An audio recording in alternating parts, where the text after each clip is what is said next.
بسم اللہ الرحمن الرحیم الحمد للہ وکفا وسلام علی عباده الذین اصطفى اما بعد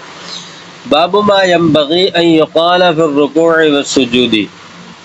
یہ باب ہے رکوع اور سجدے میں کیا کہنا چاہیے، کیا پڑھنا چاہیے۔ اس بارے میں فقہاء کرام کے درمیان اختلاف ہے۔ 3 قول ہیں اس بارے میں۔ پہلا قول یہ کہ رکوع اور سجدے کی حالت میں تسبیح کے علاوہ مأثور جو دعائیں ہیں ان میں سے جو چاہے پڑھ سکتا ہے۔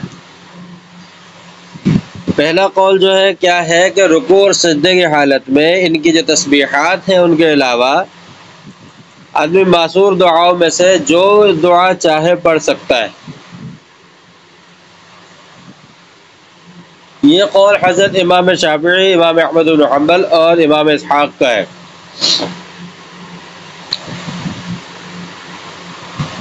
امام طحاوی رحمۃ اللہ علیہ کے قول فذهب قوم الى انه لا بأس ان يدعو الرجل في ركوعه وسجوده ما حب کا مصداق یہی حضرات ہیں۔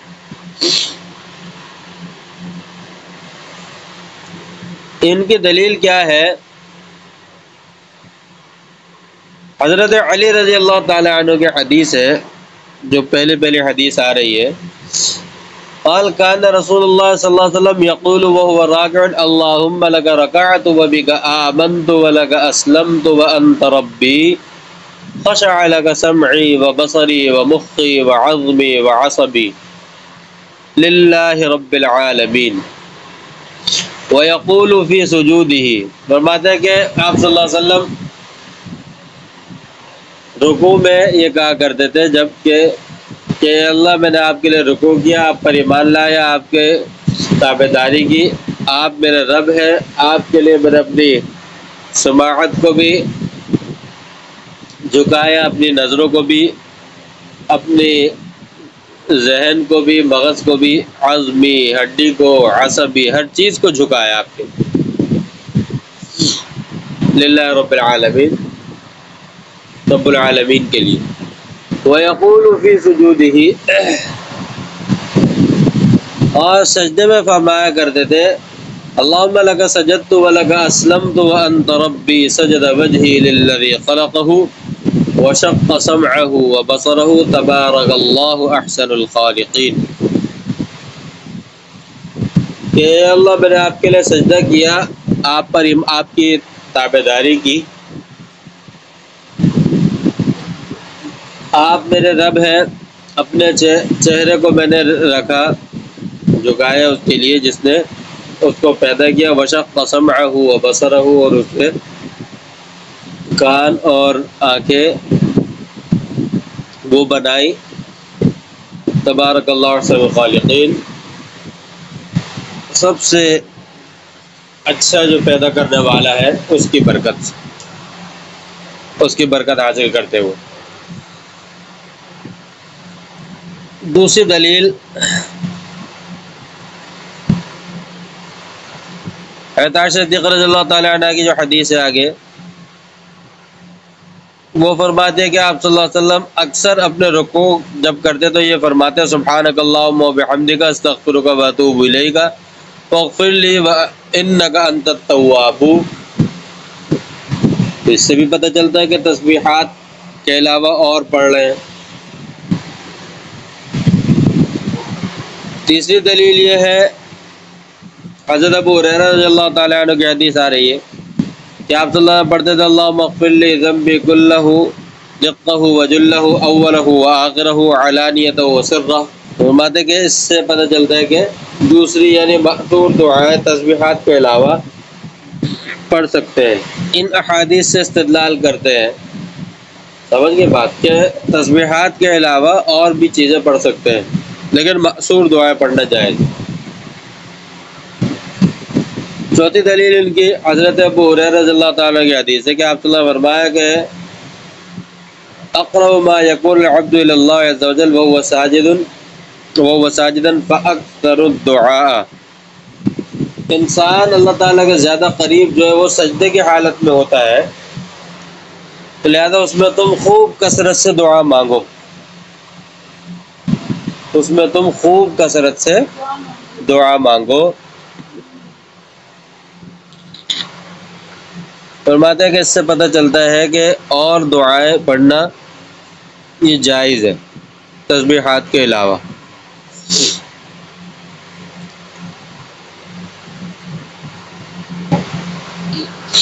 اس کا ایک جواب تو یہ ہے، امام طحاوی رحمۃ اللہ علیہ اس کا جواب دیتے ہیں کہ یہ ابتدائے اسلام میں تھا، لیکن جب فسبح بسم ربک العظیم اور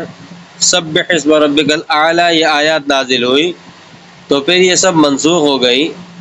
پھر آگے حدیث آ رہی ہے، وہ ان کے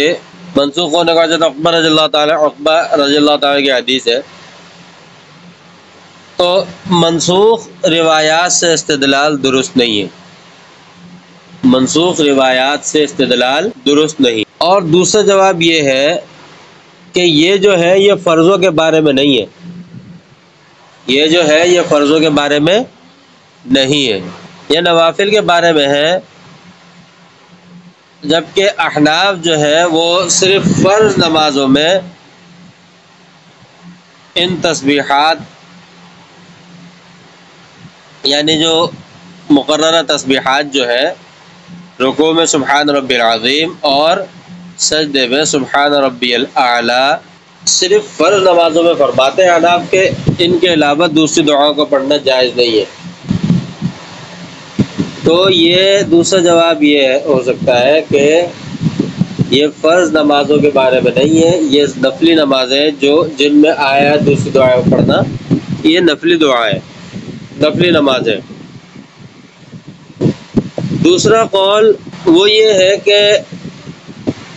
رکوع میں سبحان ربی العظیم پر کوئی اضافہ کرنا درست نہیں ہے، البتہ سجدے میں جتنی زیادہ دعائیں چاہے وہ مانگی جا سکتی ہے، وہ کرنی چاہیے۔ رکوع میں تو رکوع کی تسبیح پر کوئی اضافہ کرنا درست نہیں ہے، لیکن سجدے میں جتنی زیادہ دعائیں مانگے جا سکتی ہیں وہ مانگ لے۔ یہ حضرت امام مالک رحمۃ اللہ علیہ کا قول ہے، اور امام طحاوی رحمۃ اللہ علیہ قول وقال آخرون اما الرکوع فلا يزاد فيه اعلی، اس کا مصداق یہی حضرت امام مالک رحمۃ اللہ علیہ۔ ان کی دلیل کیا ہے؟ حضرت عبداللہ بن عباس رضی اللہ تعالیٰ کی حدیث ہے کہ کشف رسول اللہ صلی اللہ علیہ وسلم الستارۃ والناس صفوف خلف ابی بکر، آپ صلی اللہ علیہ وسلم نے پردہ ہٹایا، لوگ حضرت ابوبکر صدیق رضی اللہ تعالیٰ کے پیچھے سب باندھ کے نماز پڑھ رہے تھے، ثم قال فرمایا نہیت ان اقرأ وانا راکع او ساجد، فرمایا کہ میں نے تمہیں منع کیا تھا کہ تمہیں پڑھنے سے منع کیا تھا اس حال میں کہ میں رکوع یا سجدہ کر رہا ہوں، فاما الرکوع فعظموا فیہ الرب، لہذا رکوع اس کے اندر تم اللہ تعالیٰ کی تعظیم بیان کرو، یعنی سبحان ربی العظیم کہو۔ فاما السجود فاجتہدوا فی الدعاء، کہ سجدے کا جہاں تک تعلق ہے تو تم اس میں خوب دعا کرو، فَقَمِنٌ أَن يُسْتَجَابَ لَكُمْ، کہ اس میں تمہاری دعا قبول ہونا زیادہ قریب ہے۔ اس کا جواب یہ ہے کہ حضرت امام مالک رحمۃ اللہ علیہ نے جس طرح حضرت ابن عباس اللہ تعالیٰ کی حدیث کا جو یہ لفظ ہے اما الرکوع فعظموا فیہ الرب،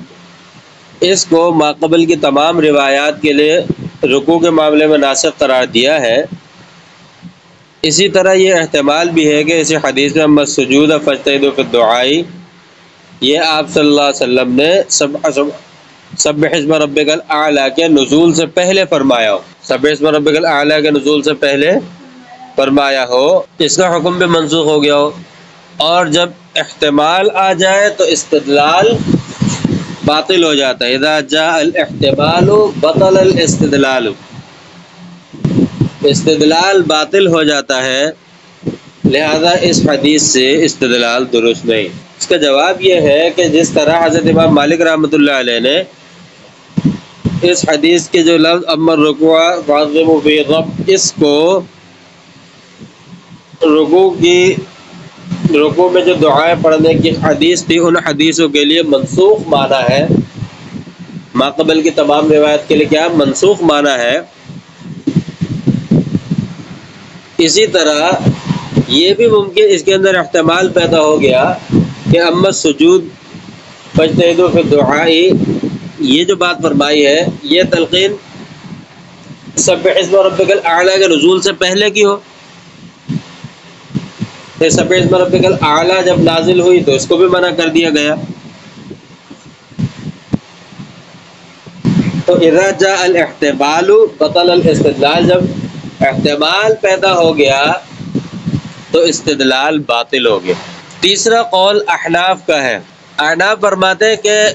رکوع میں سبحان رب العظیم اور سجدے میں سبحان رب الاعلی، اس پر کسی اور دعا کا اضافہ کرنا یہ درست نہیں ہے، انہی کلمات کو جتنا چاہے دہرا سکتا ہے دہرا لے، مگر 3 دفعہ سے کم نہیں کرنا چاہیے۔ وقال بذلک آخرون، اس کا مصداق یہ حضرات، پہلی دلیل تو ان کی یہ ہے کہ حضرت عقبہ بن عامر رضی اللہ تعالیٰ کی جو حدیث ہے کہ لما نزل فسبح بسم ربک العظیم، کہ جب یہ آیت نازل ہوئی قال نبی صلی اللہ علیہ وسلم اجعلوها فی رکوعکم، کہ آپ صلی اللہ علیہ وسلم نے فرمایا کہ اس کو اپنے رکوع میں شامل کرو، یعنی رکوع میں اب یہ کہا کرو سبحان رب العظیم۔ اور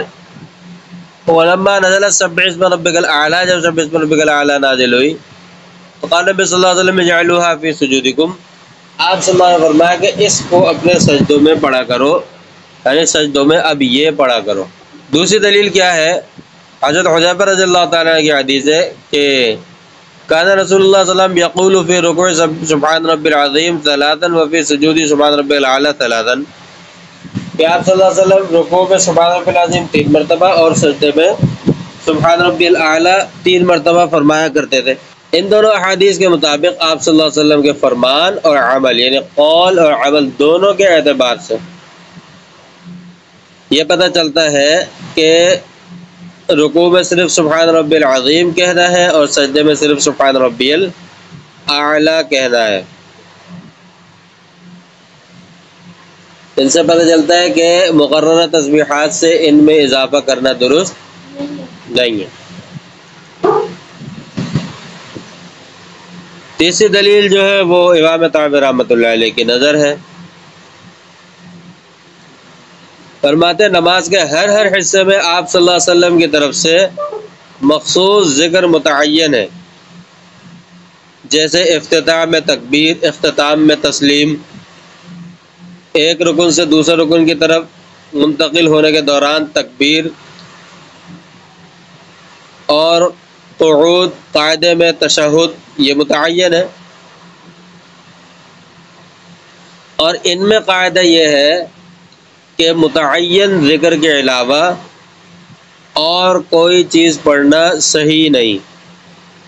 اس پر نظر اور قیاس کا تقاضا یہ ہے رکوع اور سجدے میں بھی چونکہ مخصوص ذکر متعین ہے، لہذا حضرت عقبہ بن عامر اور حضرت حذیفہ رضی اللہ تعالیٰ عنہ کی حدیثوں سے یہ ثابت ہوتا ہے کہ رکوع میں سبحان ربی العظیم متعین ہے اور سجدے میں سبحان ربی الاعلی متعین ہے، ان دونوں تسبیحات پر اضافہ کرنا درست نہیں۔